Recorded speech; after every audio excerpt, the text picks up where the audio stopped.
So I got to meet this wonderful man as we walked along, and I found out that he was from Dublin. And I found out that he was a taxi cab driver. Found out that he was a recovering alcoholic. Found out that he was the most warmest human being that probably I'd ever met. Just so fun. So a year goes by, and my nephew, T. Michael Boyle, says, I'm going to Ireland. We're going with Leadership Tampa with my wife, Ray Ann. And I go, well, I know a guy. So I connected T. Michael with Jimmy, who picked T. Michael up at the airport. Well, I'm going to just stop here because what happened after that, I don't know a lot about, other than hearsay, but I'm going to give it to the man that picked up Jimmy, who was my nephew, my godson, T. Michael Boyle.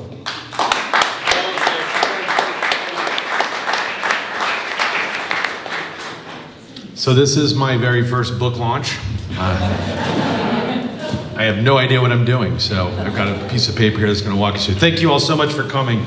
So I would have to say that this whole night is probably, we're here because of my idea, because I'm the kind of guy that just says, yeah, I'm up for some stuff. And so let's do this. But what happened was when Jimmy picked me up from the airport, picked my wife up from the airport, we got into Dublin about 9 in the morning. We couldn't get our hotel till 4. And I felt bad immediately going to Ireland and immediately hitting a pub at 9 o'clock in the morning. So it was even I have standards. So when it came to, it was a Sunday, and it happened to be the 500th anniversary of the conversion of St. Ignatius. And I too went to Jesuit high school. So in talking with Jimmy and planning our trip, he said, hey, I'll pick you up at the airport. We're going to go to this church in Dublin. It's a purpose-built Jesuit parish. All the Jesuit priests of Ireland are going to be there, and I'm going to introduce you to the priest that I did the Ignatian Camino, which is what this book is about. I said, great. So we go to Mass, and I tried to stay awake because we're jet lagged, and I was wearing a shirt that I spilled spaghetti sauce all over myself on the flight. So anyways, this is Father Brennan at the end of Mass. He says, yeah, I got some time. We had a little conversation about, where you're from. And I said, well, listen, I'd love to get together with you on Wednesday. My wife has got this economic summit meeting on the tourism of a particular city that I don't have to be at. So if you're available, I'd love to meet you for lunch. And so we got together, and it just so happened that Wednesday he left the coffee shop where he wrote the very first chapter of the introduction to this book. So I was there the day that this book started. A year and a half ago. So we had a lovely time together, and in 45 minutes the man fixed my spiritual desert that I was in. And at the end of the conversation I said, hey, do you ever come to the United States? Because my son goes to this Jesuit high school in Tampa, and I know a lot of people that could use your help. And he says, you know what, I do come to the United States. So here we are a year and a half later. He wrote this wonderful book, so we're going to now get into the book here. We're going to do a little Q&A, and then with our co-authors here, and then at the end we'll open it up to questions to the room. So that's the story. So, first question, how did you two meet? How did we meet? I was walking on the Camino de Santiago in 2018, my first Camino. And I met a guy who told me about the Ignatian Way. He was actually walking it, crosses the Camino path, the Camino de Santiago path. I came home, I'd done a bit of research into this Ignatian Way, and I was baffled. I couldn't get any further, YouTube, all this stuff, but it was on my mind. I needed to do this. In the meantime, I was reading a bit about St. Ignatius.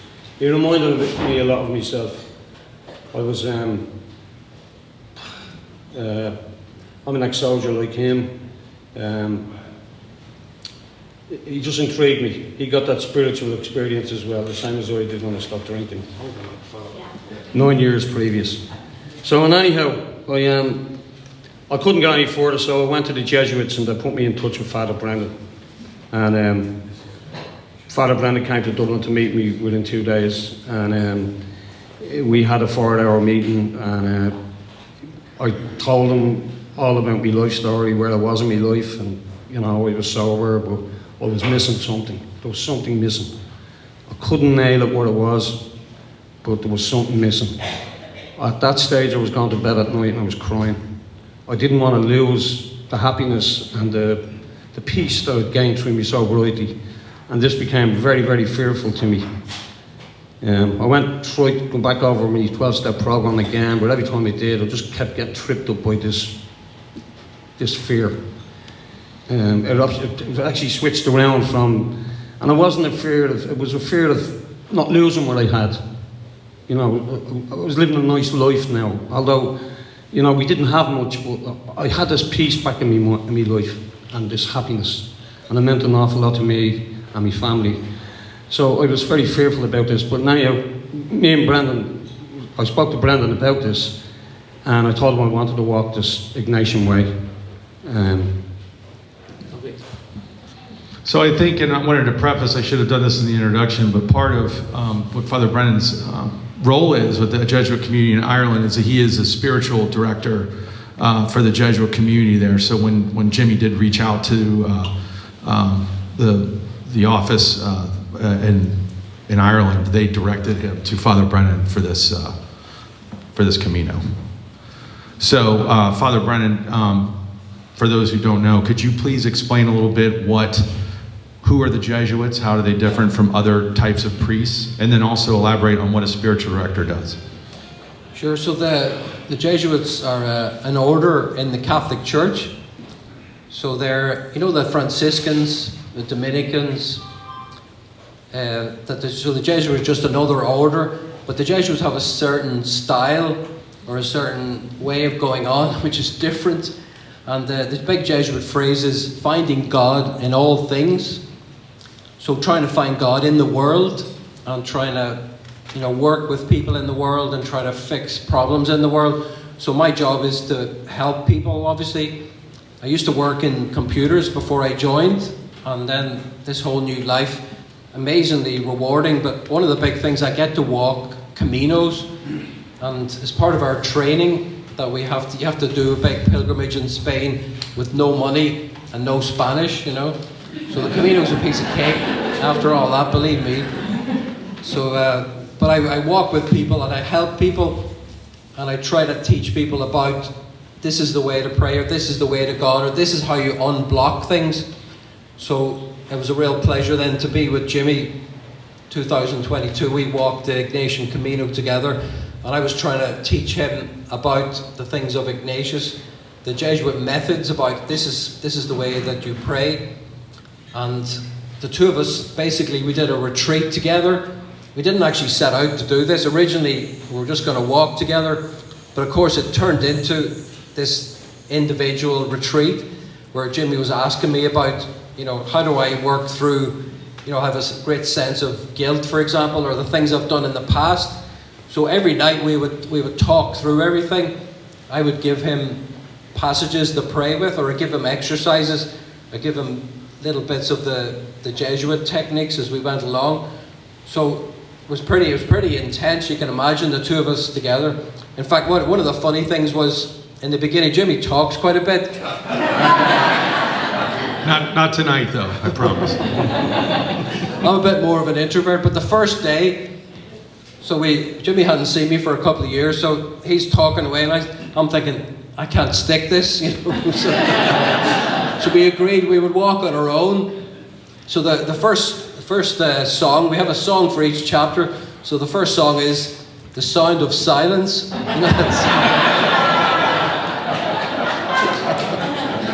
But we understood each other perfectly from then on, and we had a great relationship.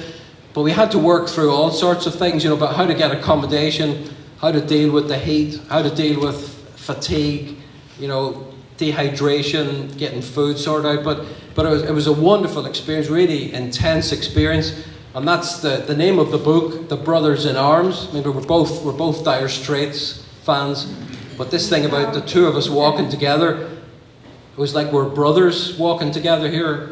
We're on this journey together, and we're both humans. We're both trying to find a way through this difficulty and trying to solve problems as we go. So that's the Jesuit thing. One thing that Father didn't mention about when he went on his pilgrimage when his formation of being a priest, is he did it without Spanish and without money. But the other thing you weren't allowed to do, you weren't allowed to say that you were a Jesuit priest doing what you were doing. So he's either the greatest salesman in the world, or there really was God walking him through Spain. Because, I mean, to do that, can you imagine? You can't tell anybody what you're doing either, right? That's so right. That's crazy. I couldn't do that. All right, well, so the Ignatian Camino, the book is Brothers in Arms, is about your journey on the Ignatian Camino. Can you tell us a little bit about what the Ignatian Camino is, and then how does that differ from the Camino that everybody else is so familiar with, the Camino de Santiago? Yeah, so the Ignatian Camino basically joins together all the key Ignatian places, the places from Ignatius Loyola as the founder of the Jesuits. So all the places that are significant to him. So his birthplace, it's called Loyola, which is in the Basque Country, way up there, the north of Spain. And then it goes right across to Manresa, Montserrat, you might have heard. It's in over near Barcelona, in Catalonia. So basically it goes from the Basque Country across to Catalonia, right across the line of the Pyrenees. And it, as I said, links these places that Ignatius Loyola, the saint, walked himself. So it's a really important route for Jesuits, obviously, but then for anybody else interested in the Ignatian thing, like to walk in the footsteps of St. Ignatius is an amazing thing, and you get the thing, you get the insights, and you get the same experience. This is what it was like. This is the same countryside, the same conditions, looking at the same basic architecture, the same geography. So you get the Ignatian thing, this thing about finding God in all things. That God is always trying to communicate with us. God is always trying to reach us. And we have to be open to be able to listen to that and communicate back and respond in that sort of way. So that's the Camino. It actually goes against the main Camino, the Santiago, which is the opposite direction. It's out west. So at one stage you cross, the two routes cross, and you're actually walking against the flow. A couple of years ago I was walking along and this guy stopped me. He says, "You're going the wrong way." And I said, "No, you're going the wrong way." But that's the Ignatian Camino. So Jimmy, there was a lot of challenges on this for you, physically, mentally, emotionally. So can you go over what some of those challenges were? The first week. In the first week, by the way, before. Okay. I'm an ex-soldier. I spent 6 years in the military, and I'd been, played a lot of football when I was young, done a bit of boxing, all that sort of stuff. So I'd been fairly agile, and then I fell foul to alcohol and all that sort of stuff. But this was probably one of the most physical things I ever did in my life. The hardest thing I ever did in my life. I'll never forget it as long as I live. I started off in Loyola over the mountains. I think it was 3 or 4 peaks in a couple of days. Brendan had arranged that my nephew come with me because it was too dangerous to go on my own over the mountains. He needed someone with you because it was completely isolated. I came over the mountains and anyhow, and I ended up in a place called Legrona, where I was to meet Brendan as planned. And he was there to meet me, and the nephew went home as planned. So I had 8 days under my belt, but it was a really, really tough 8 days. I hadn't taken a day off. I didn't intend to take a day off. I wanted to get to Manresa. I wanted to walk in the same footsteps of Ignatius. I wanted to get that feeling inside me. I wanted to lose this fear that I had. And that's, I'm being honest when I say that. I met Brendan in Legrona and we started to walk, and he talks about the sound of silence.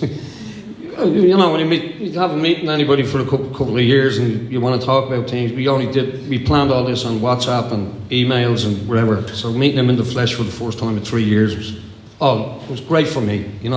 This was my saviour, But anyhow, the first day Brendan had already got a phone call that a very, very dear uncle of his had died, who was like a father to him. And as Jesuit priest in the family, he should go home and do the funeral. Now, he broke this to me in a nice way, and then he said, "I'm not fully sure I'm leaving you here. I'll go away in the sermon and I'll come back to you in 2 hours," which he did. And he explained to me in the Ignatian way why he had to do this and where he went to in his head to tell me this. Because it was hard, because I had no Spanish. At this stage, we're out in the wilderness. He organised his flight and he was gone the next morning. So I continued on where which was tough, and I had a lump in my throat, to be honest with you, the morning I left him. I was crying. I didn't let him see me crying, didn't want to worry him. But I was out there, no one to talk to, which is a terrible thing for me, to be honest with you. That was probably the worst thing. I couldn't talk to anybody. There was no one around. I ended up talking to the butterflies at one day I was walking. But I got to, I came to Kalahar, a place called Kalahar. I was after getting bitten by some insects or spiders or whatever, and I ended up being nearly hospitalised. You'll read that in the book. And I ended up, the worst part for me was Zaragoza. When I got to Zaragoza, I found out that the trail on the far side of Zaragoza had been dug up. They were putting a motorway through it, and there was only one way around. It was to get a bus. So I went into the bus station. It was 46 degrees in my language, and in your language, in the audience there, which would have been 115 degrees Fahrenheit. I was melting. I was actually melting, and I got into the bus station, and I discovered that my credit card had been hacked, and I lost my glasses. And you can imagine, I'm in recovery 9 years. You know, I'm sitting in that bus station with a couple of dollars, as you would call it, in my pocket, and I was looking around the place, and I said to myself, you know what? This is the end for me. This is the end. And there was all sorts of things going through my mind. I could have, every second premises in that bus station was a bar. Every second premises. I looked around and I gave up. So I was giving up mentally, I was giving up physically, and also spiritually. And then I sat back and I said to myself, you know what? Take it easy here, Jimmy. Do it the right way. Do what Father Brennan taught you over the couple of months on the phone, and when the day you met him and all that business. And sit back and think again. And when you don't get the answer, hand it over. Hand it over to someone. And I did do that. And I sat back and relaxed with nothing. And within a half an hour, I had my credit card returned, and I had my glasses returned. Don't ask me where they came from, but they were returned. It's another story, it's in the book. And then I was really, really happy, and I continued on my way. But that was one of the godly moments where I was able to hand something over which I'd learned, and think again. Brandon also learned me that, you know, thinking too quickly and lets you make harsh decisions, and mainly wrong decisions. 9 times out of 10, you think if you think too quick, you will make a wrong decision. Sit down and take it easy. Think again.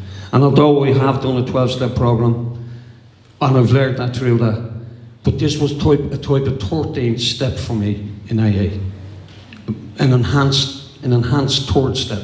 Anybody here that, you know, that's in recovery knows about AA will know exactly what I'm speaking about. But I come out of that well, and the only reason I come out of it was the man upstairs looked after me. God looked after me. I was able to talk to him. I was literally able to talk to him, and he was able to answer me back. And I had a great chat with him that day. And I got on that bus a happy man. So Jimmy, that's definitely references the incident in the book, an incident of desolation. So Brother Brendan, if you want to elaborate a little bit on what desolation is. Yeah, so that's probably a perfect example of what happens to us. You know, in the Ignatian system, there's 2 spirits working. It's one from God and one not from God. And that one that's not from God is called desolation, something that throws me off my game, something that tries to bring you down, something that tries to make you make bad decisions. So just like exactly what Jimmy says, everything seemed to go wrong, everything seemed to be chaotic, everything seemed to be pointing him in the wrong direction. But Jimmy realised, this is the key thing, he realised because of what we had done, the work we had done, he realises this is not good, you know, this is not from God, and he's able to turn it around. You see that? He's able to turn it around and get back into consolation. Is called being with God, pointing myself towards the good. So he's able to turn himself back around, Turns out all those things, you know, it was just in his mind, a lot of it, you know, things were resolved quite easily. And that's often the way with us. These things can be resolved. I can keep myself in a good space, in a good shape, and I can make good decisions. This is what it's all about. Keep making good decisions. Keep yourself close to God, and keep yourself close to the good, because it's always there. Remember, God is always with us. God is always trying to reach us. And sometimes we're getting thrown off. We're getting thrown off our game. And there's a kind of a rule of thumb.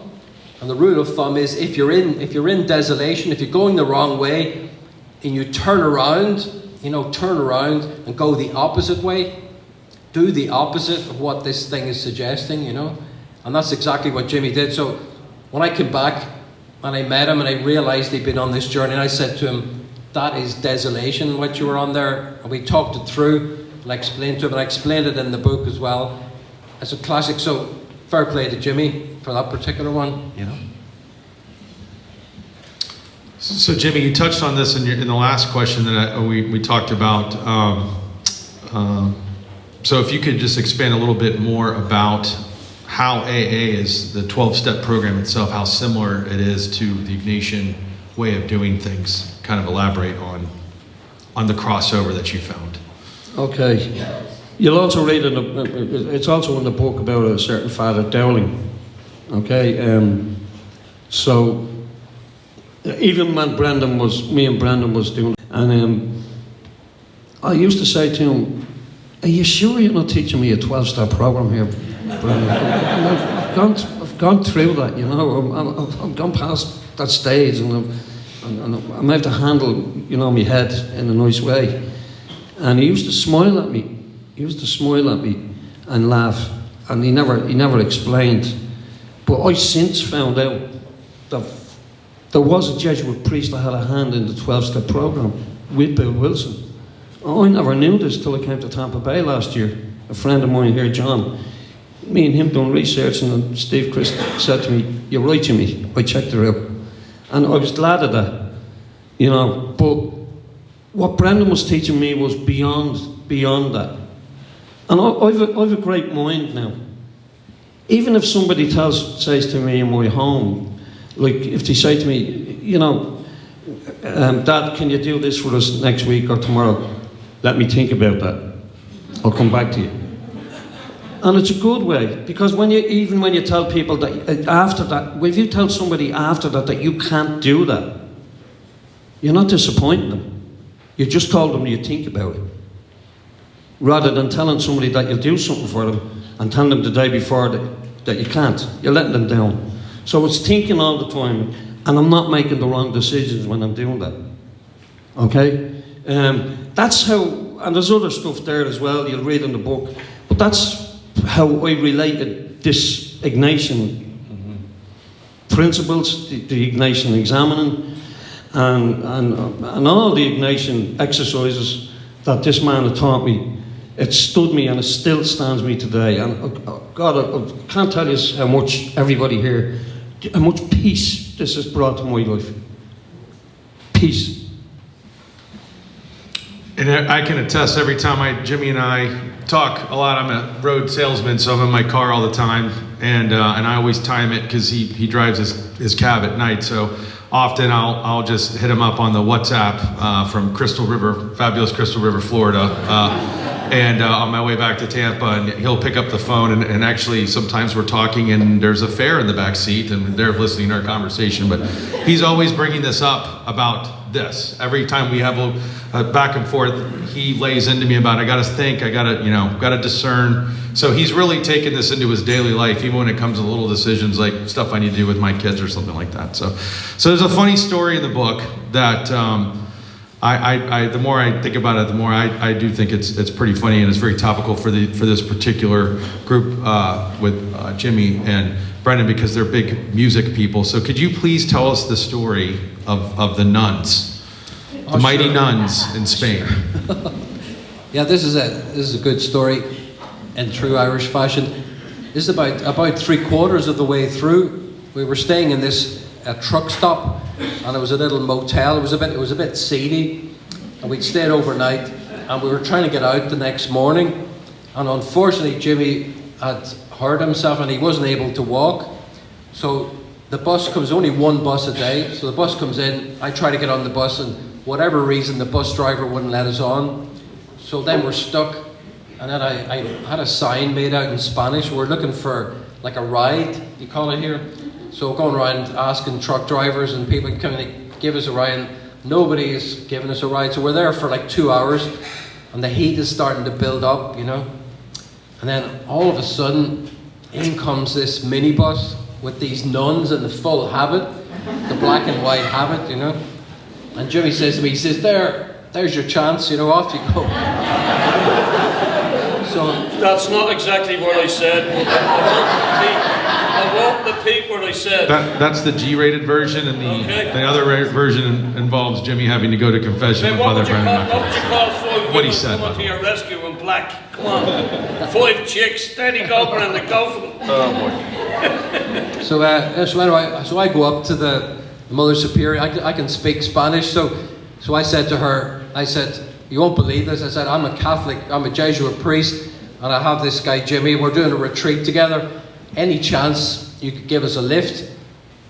And just like that, she said, sure. She said, we're just having breakfast. He said, but just give us half an hour and we'll pick you up. So sure enough, they picked us up. The next thing, we're on the minibus. We're going to Montserrat, which was exactly where we wanted to go the next day. So they were bringing us ahead of where we wanted to go. So Jimmy decides he's going to sing a song for the nuns. In that. So he starts singing, you know that Beatles song, Let It Be? You know that song? But the nuns had never heard of the Beatles. Never heard of Let It Be. So I'm trying to explain to them in Spanish who the Beatles are. And then trying to explain why this song is really popular in Catholic circles, because it talks about Mother Mary, etc. So it's often used in Catholic masses, exactly. So I'm trying to explain all this, but it was all lost. It was all lost on them, you know. But they were absolutely super hospitable and really friendly, and brought us exactly to where we were going. In fact, they had such kind of moral authority. They swept all the security guards aside in Montserrat, and we got right up to the church like royalty, you know. We're wheeled out and right into the church in Montserrat. So that was an amazing day, I have to say. So if anybody's looking to get away from it all, there is a place on earth where people have never heard of the Beatles. So here it is. Well, that brings us to our last question, and it's going to go to you, Jimmy. So this book is really your story. Excuse me. And it's a story about how, you know, you kind of came from one place and are heading currently to another place. So can you share briefly with everybody, you know, what your biggest takeaway from this Camino? And honestly, this isn't wasn't your first Camino. You've done several. So what did this specific Camino mean to you? This Ignatian way, I've done a lot of Camino de Santiago's from all different directions. But this Ignatian Camino was the mother and father of all pilgrimages for me. I felt, after when I got to Manresa, I felt so relieved. And when it wasn't the relief of walking the 700 kilometres or travelling the 700 kilometres, it was a relief that I did this. I followed this great man's footsteps, and I had this great inner sense of peace in me and in my mind as well. And I did a small retreat down with Brendan in Manresa. I got mass with him in the cave where St. Ignatius lived. I mean, you know, this was just, to me, it was just magical. I know, having said that, if you had looked at me, I was like somebody that you were pulling through the spin dryer. I was in a bad way, you know. Fairly bed up from the trail and wherever. But in my headspace, I was in a good space. Did I bring this home with me? I certainly did. And my family now are more closer to me, and I'm more closer to them. All the Caminos I did, I got something out of. But this was special, because it made me a different man. It made me be probably the man I was born to be. Remember, I've only found myself in the last 10 years who I really was, since I became sober. So this was all, you know, it was all good. It's all good. Inner peace we have in our house. everybody, the massive ripple effect from the whole family, the kids, the wife, everything. So, yeah, I got massive, massive, massive, massive results from the Ignatian Camino. That's great, and I had the privilege of meeting his beautiful wife Violet with Ram when we were in Ireland, and let me tell you, she's a wonderful woman. So you're fortunate to have her, and it's been wonderful meeting you two in the last year and a half, and you've certainly, your own spirituality has done a good. My wife could attest. My parents too, I think. I don't know, right, Mom? Yeah. Mom, just say yes. But anyways, it's definitely helped me become a better Catholic and a better person just in interacting with you all. So I thank you all very much, and I look forward to doing a Camino with you all at some point in the near future. So, last question, Father Brennan, where can everybody find Brothers in Arms if they're not going to find it here tonight? Yeah, so obviously the book is on sale here at the front if anybody would like to buy it there. But also it is on sale online. It's on Amazon, for example, and all the major online booksellers. It's actually published by Messenger Press, which is the Irish Jesuit press in Dublin. So their website, the Irish Jesuit Messengers, is on there as well. I'm on Facebook, if anybody wants to connect with me on that. I also have a blog that I write on www.jesuit.ie. And in fact, I have a load of stuff online in all sorts of different ways. And it's all about the Ignatian system or spirituality. And it's all about trying to help people. So I write lots of different things. But there's loads of Camino stuff on there as well, if you'd like to just to Google that as well. So. Great. So we're going to open it up to Q&A. If anybody has any questions, we're here. And there are no bad questions. I have a question. Somebody at the back there. Does somebody have a question? Yeah. They're hiding behind this fountain. Yeah. Yeah, there you go. Shout it out. So Jimmy, what advice would you give someone? And what advice would you give someone with your background to start training for a Camino and what to bring? Okay. Number one, you don't have to be an Olympic athlete to do any Camino. If you have a reason for doing a Camino, you'll do it. By hook or by crook, you'll get there because your reason will give you the positivity to get there. No negativity whatsoever. You know, a couple of kilometers a day, a couple of kilometers, you know, increasing it by every 2 weeks, maybe 3 months before you do a Camino, you'll sail through it. A Camino is done with your head. It's not done with your body. Thank you.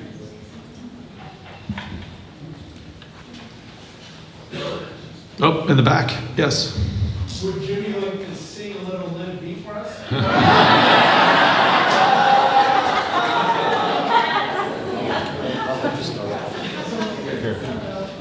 I was going to wait till the end.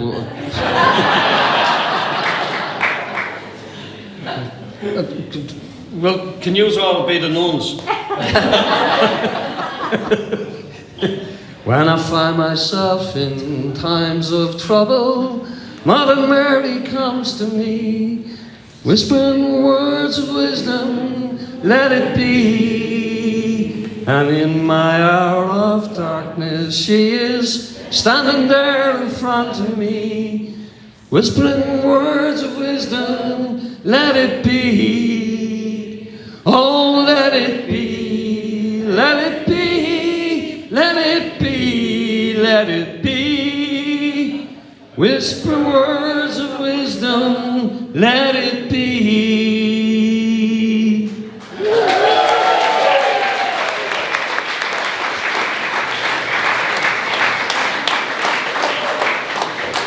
Don't ask me to do the Rolling Stones. Yeah. There's karaoke at the Elks Lodge later. Jimmy's going to be kicking us off. One thing I forgot to mention, that all the proceeds from the book are going to a charity in Dublin. It's a homeless charity. It's called the Peter McFerry Trust, which is this Irish Jesuit who set up this organisation for homeless people. So it's got all sorts of rehabilitation houses, and hostels for people. So it's a really good charity as well. So we decided to give all the proceeds to that. So that's where it's all going, just so you know. Another question in the back? Question? No? You told us that the fear dissipated. What else since that Camino have you noticed in your day-to-day life that has shifted, transformed, transmuted, or has changed your day-to-day life? Again, I'll keep going back to the 12-step program, which made me a better man in the first place, okay? And I practice that in my daily life. But don't get me wrong, I'm not a saint. I do have the odd flippant every now and again. You know, I'm not a saint. But I do go to bed at night and I thank God for my day. And I wake up in the morning, and the minute I open my eyes, I'm entering the world, and I connect. I connect with my higher power straight away. And I ask him to take me through the day safe. And that's basically it. But how my life changed? Yeah, all the things I said, the peace. And I do a lot for charity. I'm always thinking of others. Always. Anybody that knows me here in this room will tell you that. I always think of others. There's always somebody worse off than ourselves somewhere around the corner. And that sort of thing has changed my life. Just if I could answer that just from a Jesuit point of view, because fear is such a crippling thing. Fear is not from God, right? The first thing to do is to name it, to isolate it and to see it for what it is. The second thing is then you have to pray with that. You pray with the fear. So just like Jimmy says, you bring the higher power to bear on that. So you say, Lord, help me to get through this. Help me to deal with this fear. Help me to walk through this. But do not let me be a victim of this, Do not let this dominate me. In that sense, fear is the desolation. Fear is the bad spirit talking. And fear is trying to throw you off your game. So you have to do the opposite. You have to walk into it. And that's what the Camino does. It teaches you to face your fears with God. And you can walk through these things, And it's extraordinary. It's extraordinary what happens. But it's a different mindset. And there's a lot of humility in this. Humility means acknowledging that I need help. Acknowledging I have to ask directly for help. And God always shows up, especially with real prayers from the heart, in my experience. I have some blogs written on exactly that subject, So if you Google my name, Brendan McManus, Jesuit, fear, I guarantee you something will come up. No fear. Yes. Yeah, I'm curious, with your Camino experiences, do you journal every day, or how do you record your experiences? Well, for me personally, I always write up notes every night. I just write them up on my phone, because you can't carry a notebook, right? It's too heavy. So every night I write up what's happened or what was significant and what's coming to me in order to be able to remember it, because some of these things are really important. I also take a lot of photographs, mainly to help me remember, and then I write stuff in the guidebook, and I try to remember what I was working on, what I was working through, and the insights that I got. And that's what the books are about. The books are about the insights I got when I was walking, So, and it always happens. Something significant always happens. God is always trying to reach us. I remember, this is going way back now, but about 7 or 8 years ago, I was doing the same Camino in Spain, and I fell on the second day. I fell and I bust my knee, and I was limping across Spain, just like Ignatius Loyola, by the way. He limped for his whole life. So I thought, this is how I get into this. Thank you. But I had an amazing walk, right? I met loads of people that I wouldn't have met otherwise, and I got all these insights. And I came home. I was misdiagnosed. 3 doctors. Don't know if there's any doctors here, but 3 doctors missed the fact that the kneecap was fractured, right? And let me walk on. Told me it was okay. Take a few aspirin and keep walking, And I had to go home and get it X-rayed, Fortunately, I was okay. But out of that convalescence came another book with another friend of mine called Finding God in the Mess. You know, finding God through all these difficult situations. And I also got this tremendous insight about, I had been working in suicide bereavement. It's another story and another book, another life, but I got the insight, you have to leave this, you know. You have to move on now, you've done enough in that. So like huge insights and significance for my life and moving on, God teaching me things and being free to let go of stuff, just like Jimmy says, you know. Just let go, let God is the expression that's often used. Yes, in the back there. Yep, John. If you're not Catholic, can you get as much out of the community walkers?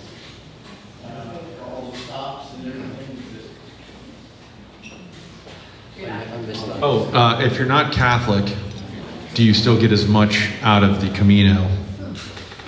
It only works for Catholics, John. So. I'm just kidding. That was terrible. You knew I had to say that. Right? You knew I had. Come on, you just teed that up, and I'm not even good at golf. I just. Sorry, Father. We need to have a talk in the little booth after this. We got confession afterwards. But it works for everybody. This is not about, you know, a particular religion or system or ideology.